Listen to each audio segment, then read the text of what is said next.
வணக்கம் நண்பர்களே. தன்னை பற்றி சிந்திப்பவனை விட மண்ணை பற்றி சிந்திப்பவனை விவசாயி.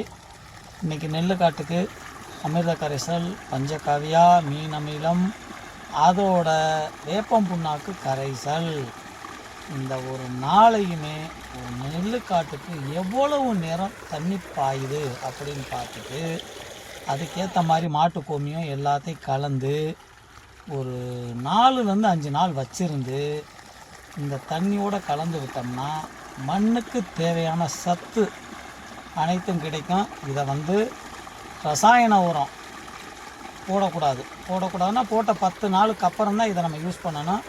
இதை யூஸ் பண்ணிவிட்டு 10 நாளுக்கு ரசாயன உரத்தை யூஸ் பண்ணக்கூடாது.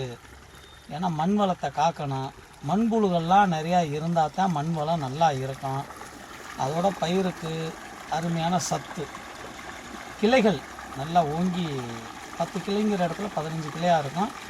இதை நம்ம திறந்து விடுறது எவ்வளோ நேரம் பாயுது அப்படின்னு பார்த்துட்டு அதுக்கேற்ற மாதிரி கொஞ்சமாக அந்த 1 மணி நேரம்னா 1 மணி நேரத்துக்கு இது வரும், இந்த மருந்து கலந்து வரும் அப்படிங்கிறத கணக்கு பண்ணி தான் நம்ம திறக்கணும். கூடுதலாக திறந்துட்டா அரை மணி நேரத்தில் வர்ற மருந்து 1/4 மணி நேரத்தில் முடிஞ்சிடும். அப்புறம் மருந்து பத்தாமல் போயிடும். அதனால் சீராக திறந்து விடணும். மருந்து எப்போவுமே ஒரு லிமிட்டாக வந்துக்கிட்டே இருக்கிற மாதிரி இருக்கணும். அப்போ தான் காடு ஃபுல்லாக பரவும். மிக்க நன்றி நண்பர்கள்.